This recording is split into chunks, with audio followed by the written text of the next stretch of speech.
Hey, what's good, y'all? This is Robert Jackson, and thank you for tuning into Station Square. And first off, hope everyone's having like a good Friday so far. I know that after a couple of weeks of the June gloom here in LA, it's nice that we're finally getting some sunshine. And yeah, I don't really have anything else to say, but yeah, hope everyone's having a good start of the weekend so far. But enough about that. Because today we have somebody who has worked on way too many different projects that if I list them all, it's probably going to take up like 5 to 10 minutes. So we have Haley Nelson here joining me in the corner to Hello my there. left. Yeah, yeah, hello there. Hello there from the not so sunny LA right now. Well, now it is, but it's been cold. It's been so unusually cold uh for the area. Yeah, I remember going to Six Flags and thinking like, gosh, this is like almost too cold to ride rides. That's so unusual, especially for like the Santa Clarita area. So, but now now it's finally feeling like summer. RIP my electric bill, but there you go. Yeah, are you, just to clarify, are you actually in LA? Just to hmm make sure? Okay, I yeah. am. Because it's been cold and now it's starting to get warm again, and now we're getting to the point where we have to turn on those good old ACs when our Yeah, boots get hot, you know, during the and summer. Yeah. yep, for sure. And run up those electricity bills. So, but it's just par for the course out here. Oh yeah, yeah. And before we continue, happy birthday, Sonic, because it's like been 32 years since the first Sonic game came out, so I just wanted to say that, happy anniversary. Like, I'm just a big Sonic fan, so Mhm. just wanted to get that out there before we continue. But yeah, like pretty sure you don't need any introduction. I mean, a lot of people know you for Meta Runner. They've known you for various different stuff that you've done. Like you've worked with so many different clients on Newgrounds and et cetera, et cetera. So I guess my first question would be, how has 2023 been for you? Because I know we're kind of approaching like the end of the first half of the year. So I guess you could just say your little like quick thoughts on the first half of 2023. Anything that you want to share, like anything that you want to get out get out there, just to break the ice, so to Yeah, speak. no problem, no Yeah. problem. Um, it's been going good. There's a lot of, there's a few projects that I'm under contract I can't talk about, but it's been pretty much kind of the overall in terms of like volume of work, it's pretty much been kind of the same as last year, but I've got new prospects, in the works, so we're just kind of trucking along here, but we're optimistic, we're hopeful, and yeah, so just finished up a couple of really cool auditions, and crossing my fingers that it leads somewhere, but we'll see. That's just sort of the life of doing voiceover, but yeah, um I guess that's all I can really say about this year so far. I mean, it's close to being halfway, which is God, insane. Well, time goes by way too quick, but we shall see about the next half. I am excited and optimistic. Yeah, for sure. Um, and like I said, you've worked with so many different clients over the years, and I'm just, kind of curious as to like, um, I know there's kind of like, how do you balance it all out? Like, work life, stuff like that. So, working with all of these different amazing people, like, how do you balance it all out? And yeah, like because I know that not only do you do voiceover, but you do like motion graphics, you hmm do graphic design, illustration. So, what's your little like, I What's my guess, secrets? What's my secret secret? sauce Yes, there? exactly. Um, Yeah. Working from home really helps. You're not set to Hmm. a typical Yeah. 9 to 5 schedule, which is kind of what I work best in. Especially you can just kind of work around your schedule to when you're going to be most productive, most awake. But It really kind of depends. Sometimes I'll have a month where you'll have mountains of work and you have to reschedule everything, and then one month it'll be dry. And that's just sort of that's the life of a freelancer. And when you Oh work yeah. professionally in voiceover, that's just sort of the name of the game is working freelance anywhere. That you'll have a really good month and you'll have a really dry month, and then it's all about just kind of saving up for those dry months so you can get through it, and just picking up little odds and ends. Really the big thing is just you're just constantly marketing yourself. You're constantly updating your materials, you're taking classes, you're taking workshops. All that sort of contributes to bring yourself in a steady amount of work. It's just pretty much just working on yourself constantly is sort of what I've been doing, and it's really nice that working from home gives me that freedom to do that. That's kind of what I do normally. So it's just I guess in summation, um, marketing yourself and sort of knowing that there'll be months where it'll be very fruitful, and then just drive, so just basically just working on yourself in summation, to go off on a long rant there. Yeah. Um, so I guess with your origins, like this was kind of always something that you've done since you were a kid, like, with the theater and acting, Mhm. that whole shebang.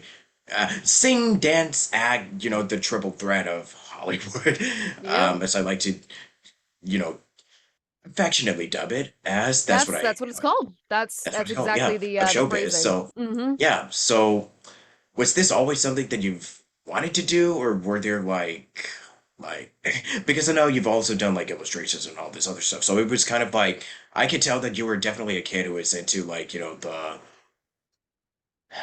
definitely had a lot of imagination. So I feel like you probably carried it over into, your and then you just pretty much turned it into your career, Yes. essentially. Yeah. Yeah. So So let's yeah. talk about it. What's my origin story? Let's go back Yes. to your BC anyway. Yes. But yeah, so I was always a theater kid, and I actually did theater professionally when I was a teen, just working with the Equity, which is that's the union for the theater. And I was going to get my equity card for that, but I really didn't know what I was going to do because I had this passion to do visual arts because I always drew as a kid. I had took a lot of inspiration from Disney, which a lot of artists do. And I had always kind of wanted to make what they were making at Disney and try to replicate that art style to as when I was a kid, to, you know, utter failure and getting better over time. But I actually didn't know that I wanted to do voiceover until really college. I took a voiceover class when I was around 14, 15. I actually thought I was kind of bad at it. It was part of this commercial actor studio class where we were doing mostly on camera auditions, and voiceover was one of those units that we did. And I didn't really think I was that good at it. And it really wasn't until years later where I was like, you know what? I want to try to upload covers and try to, do my own sort of thing, because I was going to college for animation, but I didn't have time to do 12-hour rehearsals in theater. So I'm like, okay, what's a good happy medium? And that happy medium wound up being voiceover because you can do it from your dorm and you can still go to class. So that's kind of how I started doing voiceover. Though funny enough, my very first voiceover job I ever got was when I was 13. And well, not 13, I was 10. I don't know why I said 13. I was 10, and it was for my mom. My mom was actually a radio my mom had her own radio show. She worked in radio, and she also produced commercials, and a little nepotism there, but she was like, "You need a young child to voice this, so let's get my daughter in." So I went into the studio and recorded it, and yes, that was my very first voiceover job, 10. So that was really fun. And then I didn't return until probably, let's see, 8 years later, I think. And that's when I started doing voiceover. But yeah, so I had a pretty extensive background in theater before I started doing voiceover. You don't have to get into theater to start voiceover. Though it really helps, especially with the foundation of the voice and acting.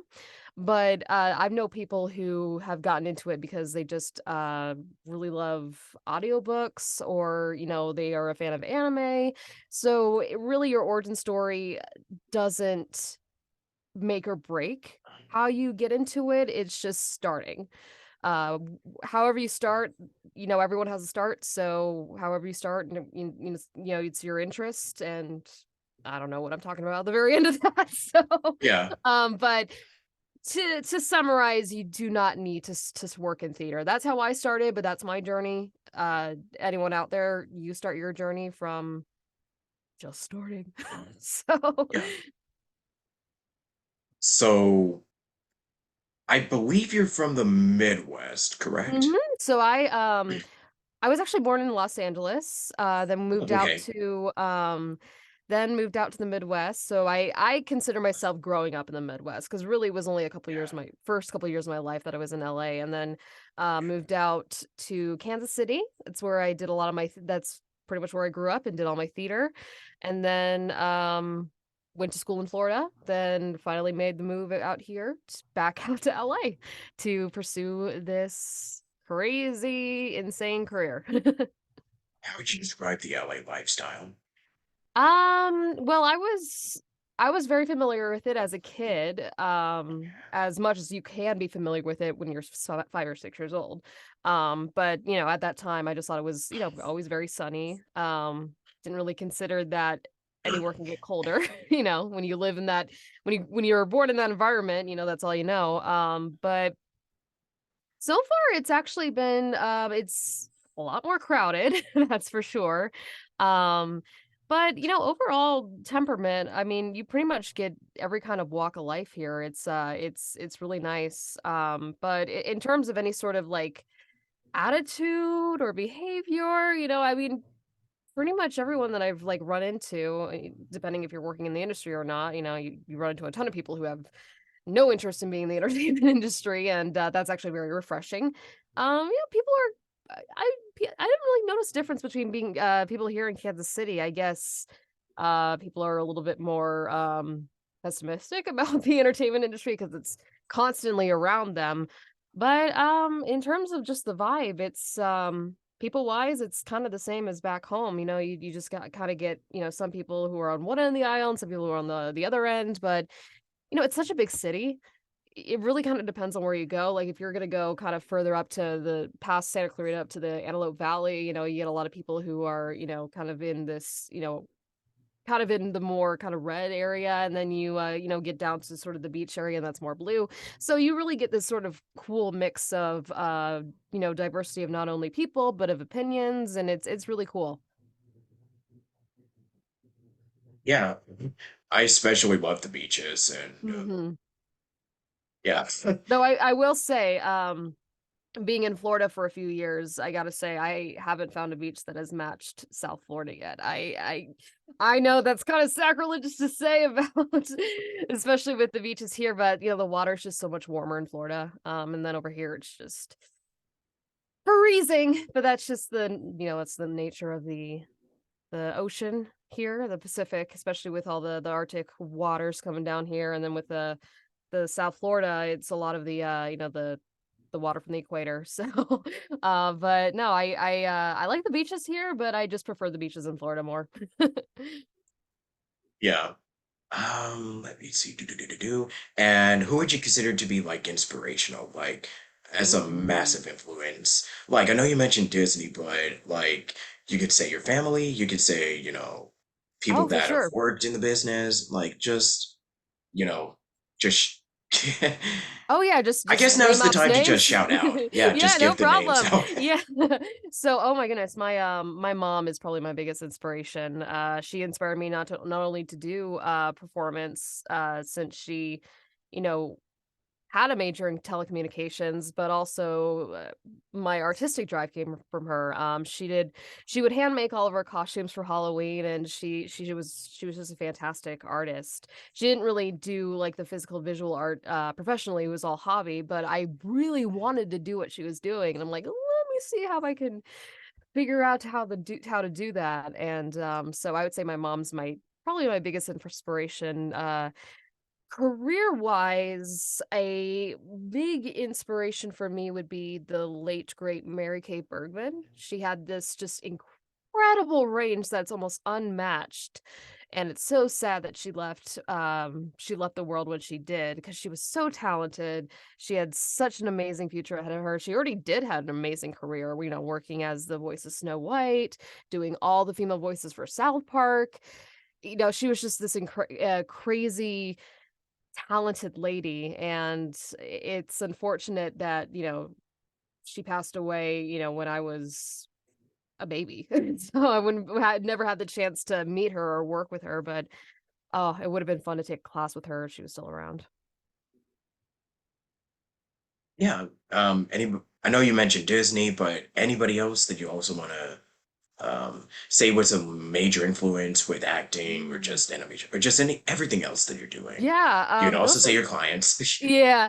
Well, yeah, my clients obviously inspire me to Yeah. give my best performance. Especially, seeing the visuals when I remember seeing the visuals for the first time for Meta Runner and thinking, dang, this is something cool.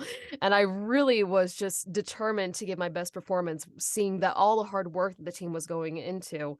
And especially season two, my goodness, they stepped up their game, and I was like, I gotta step up my game and bring that performance.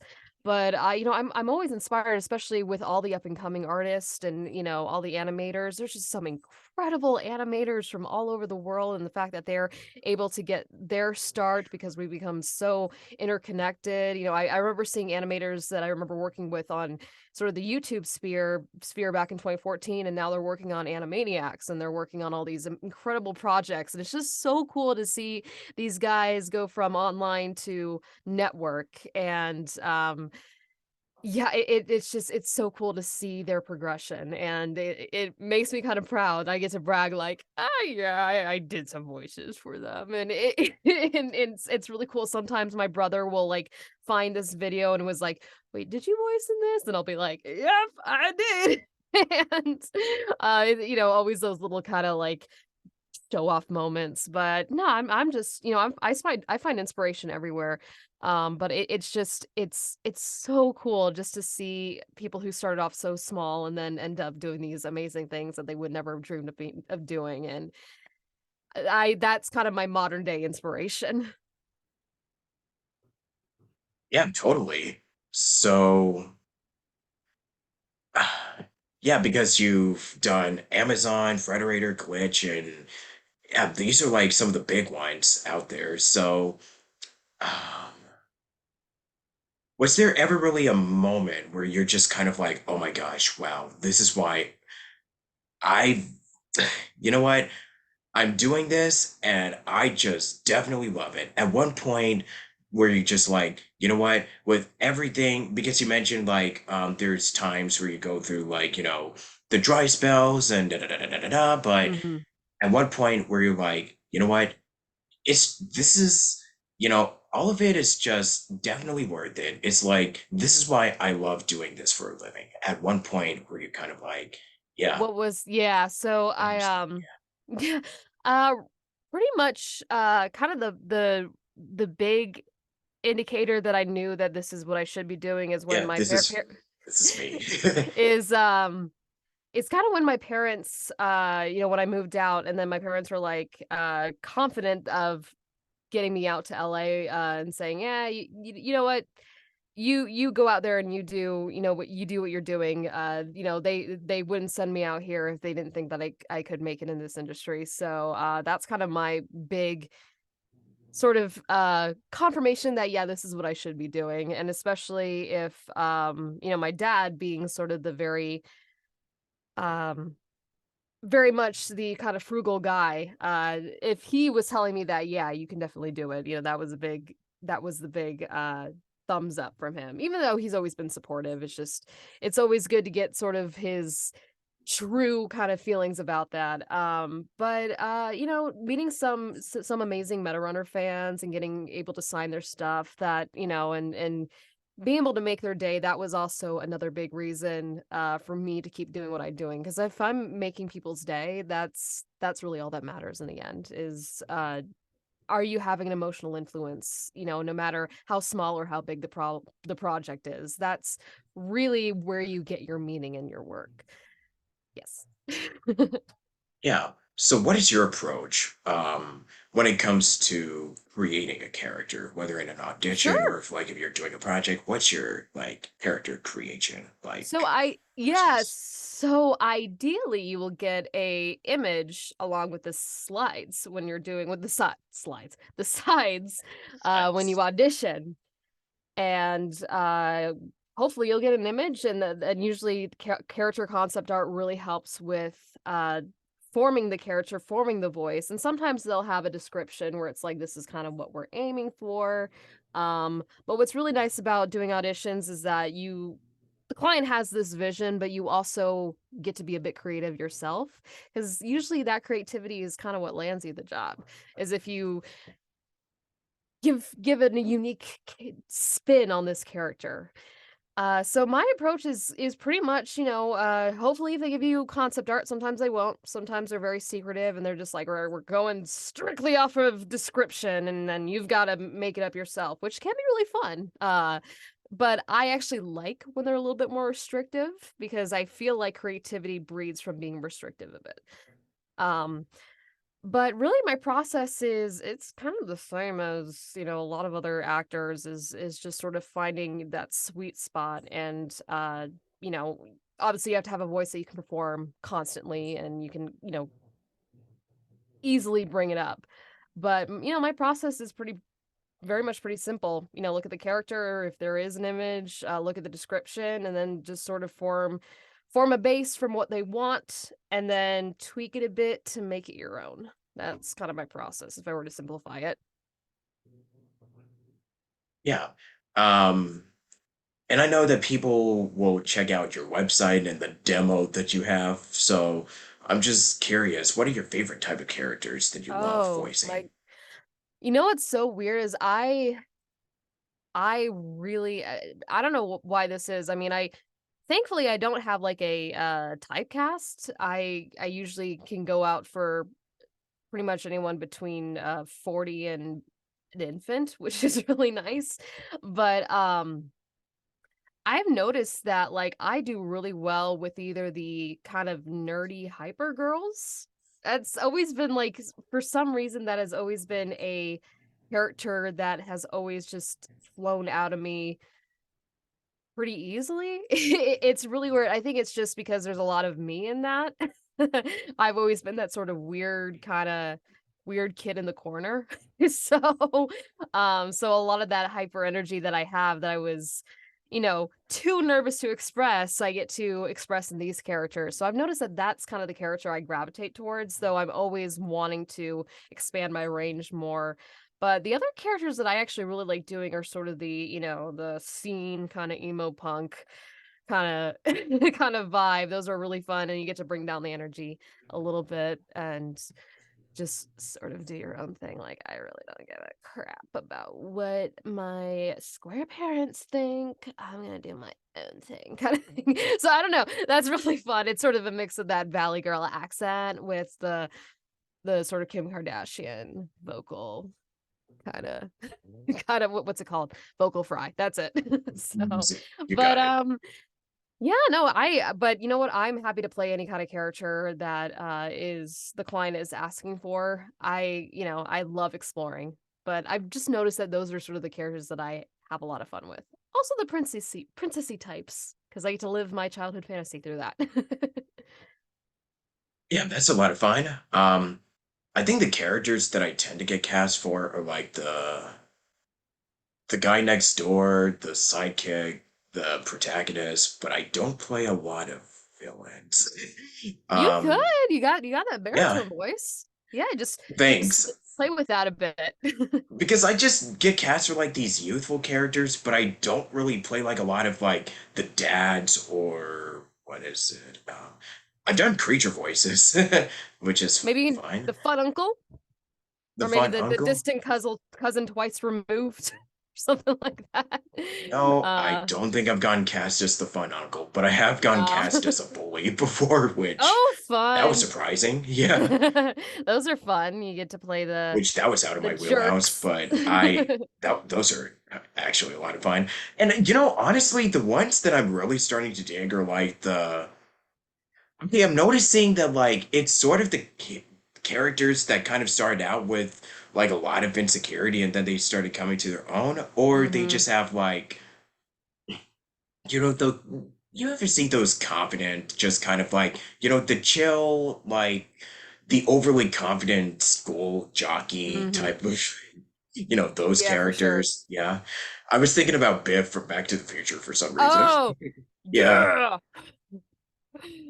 Oh What are my, you oh looking at, butthead? Hmm. my. You stupid buttheads! Oh my gosh, Yeah. I'm butchering my references. I'm drawing a blank on like I was like, oh, what's a reference I can pull? And then I'm like, I can't remember. And then you swooped in to save the day with Butthead. So, Yes. but but yeah, and that's actually another fun thing about LA is that you get to visit some of the places of those classic. You get to visit those classic sets of Oh, movies yeah. that were filmed here. I actually didn't know this, but my first place that I lived in, I was only 2 minutes from where they filmed the. If any of you guys, any of the listeners ever watched The Office, but Dwight's farm, I was actually 2 minutes away from that ranch that they filmed at. It's I think it's called. I think Disney has a stake in it, but it's called the Golden Ranch, and it's kind of nearby Santa Clarita, nearby Newhall. And I actually did not realize that that's where they filmed the sort of the exterior scenes for that. So that was pretty cool. And then they've also filmed some of the exterior scenes for Back to the Future there. And yeah, so anywhere in LA County, it's more than likely that wherever you step in, that has been a filming location. And I know in the valley there's I think it's in Arletta. Speaking of Back to the Future, Marty McFly's the exterior for Marty McFly's house is out there. And it's kind of cool to drive by and kind of see what it's like IRL. And I think it's still the same house from the 80s. It's pretty wild. I think it's a museum now, but yeah, you go in the what's weird is that you go in the neighborhood and, when you see it on film or as a kid, you're like, "Oh, this seems pretty big." And then you go there and it's a lot smaller than you realize. And I guess that's kind of the theme for a lot of places out here is that when you're a kid and when things seem so big, they seem wild and big and imaginative, and then when you go there, they're like but then when you go to the actual location when you're a lot older, you're like, "Oh, it's actually kind of smaller than I thought." So, but that's what's actually really cool about LA is even the places that you don't consider kind of a a touristy area, something cool has happened there. So it's a happening city. Being represented with agencies Sure. that have helped you along the way. How's that little, Yeah, journey going? so I have a few things that I'm not at liberty to mention yet in terms of agencies, but I do have an agency in Kansas City where I first started, which is Moxie Talent, and then I'm also represented out here in LA with RSA. And Vanessa has been fabulous. She's been getting me these incredible auditions that I, you know, as a kid, that I never thought I would ever be a part of. So even though not part of it, but like being able to audition for these shows that I remember seeing as a kid or properties and whatnot. So it's just it's so cool. So every time I get sides from Vanessa, it's always very exciting. It's Yeah. and then like a freelancer, sometimes there'll be a week where there's nothing, and then you'll get a slew of auditions the next week. And so usually the weeks when there's nothing, that's when I'm doing my own homework and I'm doing my own searches. But Yeah. yeah, so very excited to be repped with RSA, and it's been a great partnership so far. Yeah, right on. I wish I could go into like because I know there's been a lot of stuff that have been happening in the voiceover industry, like Hmm. there's AI, there's the strike going on, but it's mostly writers for right now, but it could also extend to actors. Who knows? We'll see. Let's And hope let me not. see. Robots Yeah, don't that take would be. us. Yeah, please. No. Please. Robots do not take our jobs. They took our Yeah. jobs. They. I'm thinking about that one SpongeBob episode. The robots are running the Navy or Oh, whatever. not Yeah. the Navy. Not the Navy. Yeah. Robots have taken Um, over the world. It's our world. our world. Oh, that What is. gets me, Yeah. yeah, there's one shot where this one fish is just like flying. Like, just, if you pause it at just the right time, there's this random fish that was like just zooming in the Just air, and I'm just like, yeet. Yeah, yeeting out into orbit. exactly. So Yeah. there's your SpongeBob little Yay. segue. Little dose of that yellow The little guy. spinge binge, yes. Mhm. Yeah. Come to And think of yeah. it, yeah, I'm sorry.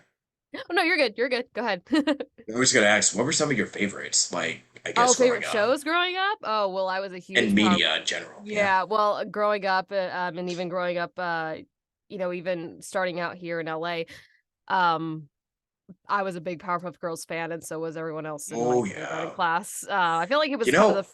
Oh, go ahead. it's funny because I didn't really watch Powerpuff Girls because it's so girly.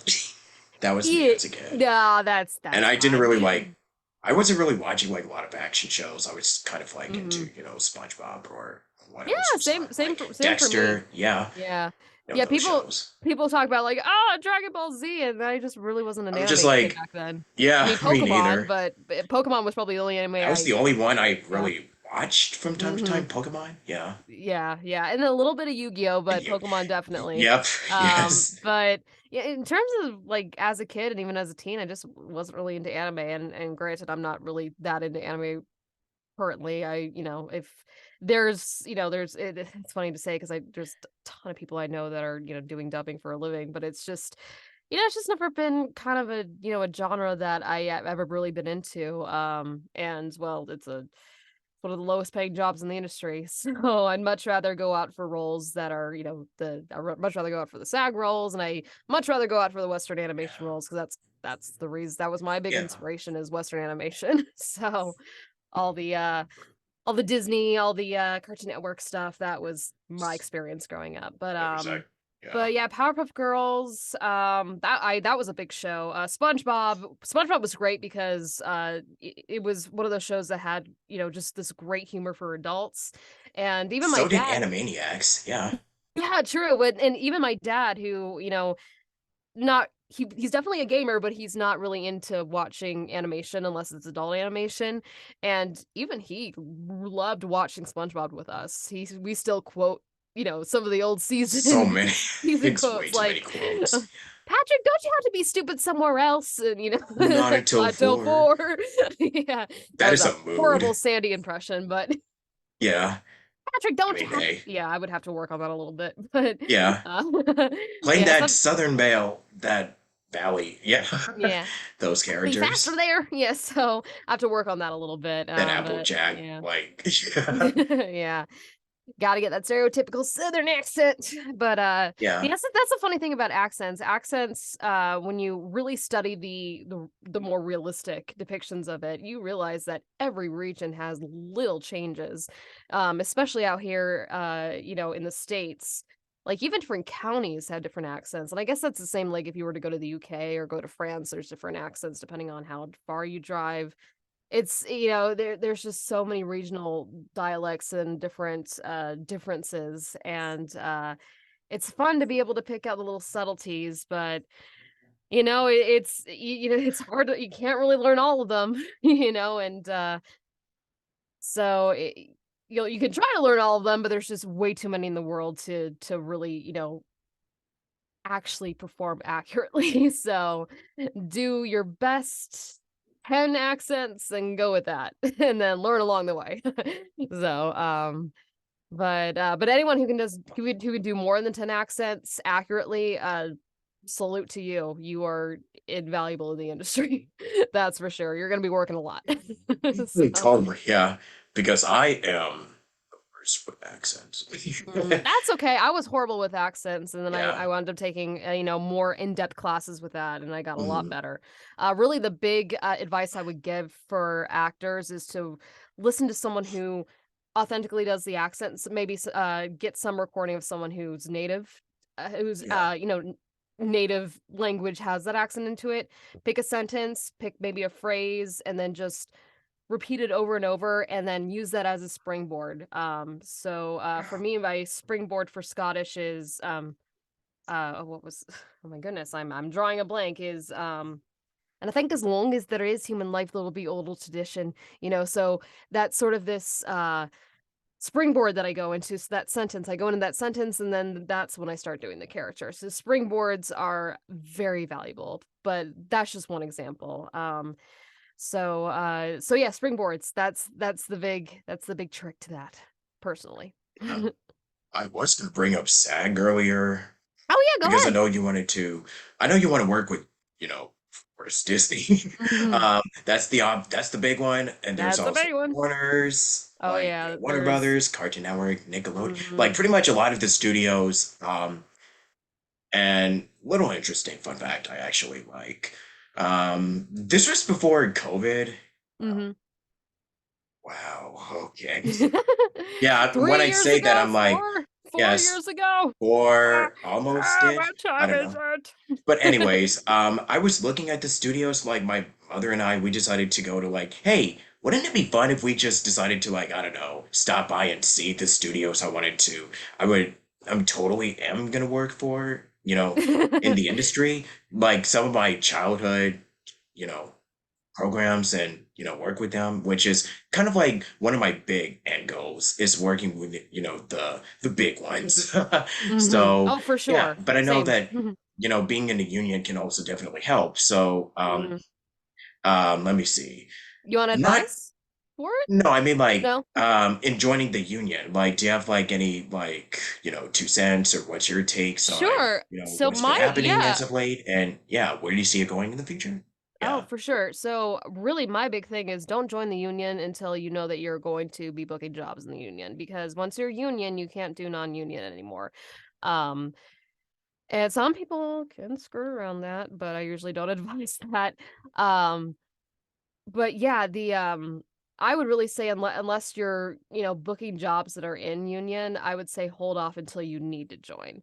They'll come to a point where you're doing these projects and you're booking these projects, well, they'll make you join anyway. But my biggest advice is stay non-union for as long as you can.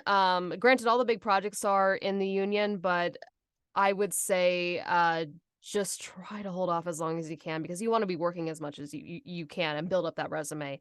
So, now that's a different story for on camera. On camera, I know is different. On camera, usually every job is under the union. Voiceover is just a different beast. I know, a lot of my colleagues who work on camera are also part of SAG, and that's just cause on camera, it's just a different beast. Most projects, even the small student projects, can be SAG.